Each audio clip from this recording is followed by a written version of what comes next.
Peugeot setup season is here, and today I'm sharing a bunch of quick fixes for those times when things just go a little weird and wonky in your bullet journal.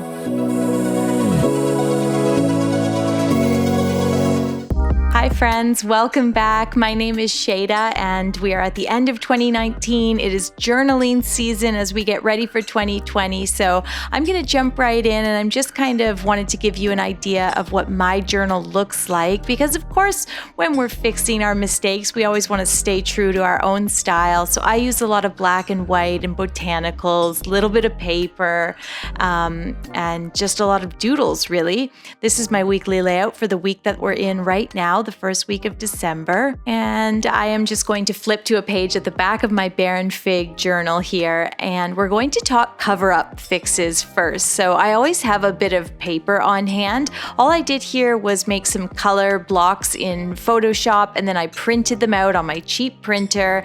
And so this is just computer paper, and then I like to rip it with a ruler. And of course, if you can do these colors on the computer, you can make any color you'd like, and that's a really nice trick. So whatever color palette you're going for, you can use a little bit of double-sided tape or glue and stick this in your journal. It could be any size, cover any mistake.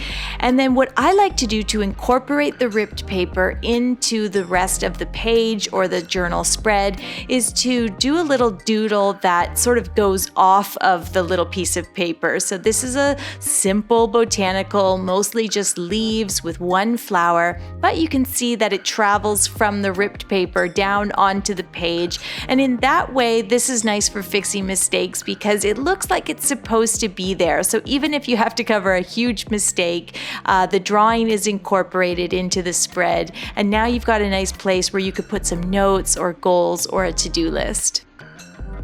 Next, I've got another cover-up fix. This is something I do all the time. I mess up numbers on the calendar. I go from 13 to 15 or something like that. And so I love these little calendar post-it notes, basically, from Washi Wednesday. They're little sticky notes, but you could easily make them yourself using just a bit of gray or white paper.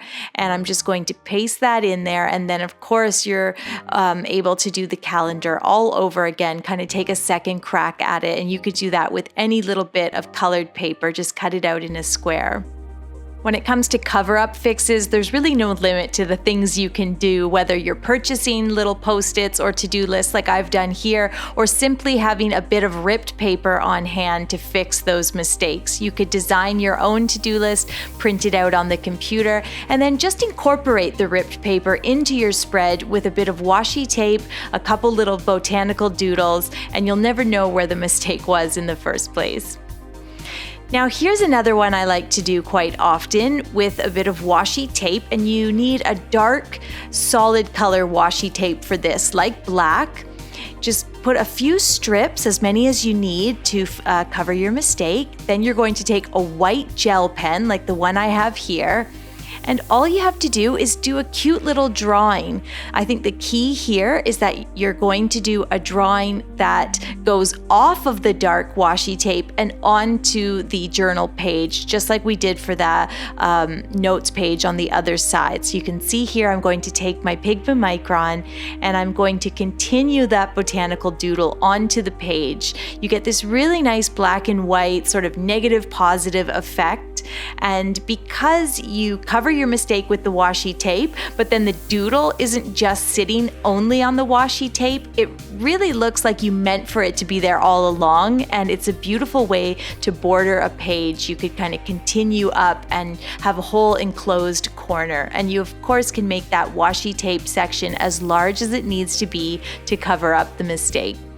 I'm going to extend this one just slightly and then we'll move on. So the next mistake is one that I do often. You're putting your date or month title in the upper corner and your block letters just don't look as good as you want them to. A quick fix for this is to grab a little gift tag. These I often have on hand. They look so cute pasted into your notebook. You can do the date lettering on top of the gift tag. Do it in pencil first to make sure you like it. And then instead of attempting block letters, here's one that I like to do where you sort of break each letter down into its parts and you still make a block letter, but it's a little more achievable and a lot less stressful. I also like to kind of thicken my simple print, and that's just a way to make everything kind of look nice. And if something got a little weird or wonky, you can sort of cover it up by thickening each line. One last thing, if you write the date and it's not quite in the center of the paper or gift tag, like mine is here, think about just adding a bit of a design to the side where there's extra space. Now when you look at that, everything looks centered even though it's actually not. You can add a bit of glue or tape on the back of that tag. It always looks cute when you put the little binder clip there, and that's all there is to covering up another bubble letter gone wrong. All right, now we're going to talk about when a botanical doodle doesn't look the way you want. So say you're doing a simple leaf design and it just looks weird. One thing that I like to do is to take a Pigma Micron fine liner that's a little bit of a larger nib, and you just start going around the design so you make everything thicker. Stick to simple oval-shaped leaves in nice pairs. You're just going to go completely over and around the design that you had already drawn that you didn't like. Color everything in black.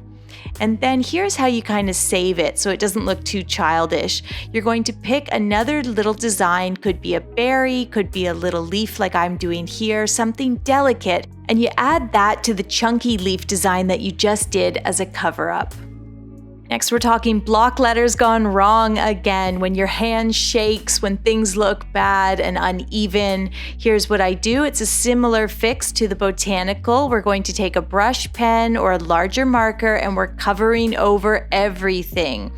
A nice black kind of just gets rid of all those mistakes. And as you're doing this, think about your height line and your base line. All the letters should start on the same line and end on the same line. If you're in a dot grid or a graph paper notebook, then that will be simple enough. And if not, just lay down those lines using a ruler and you just go over everything in its entirety, cover it all up. If the center of the letters are awful and weird as well, cover those up.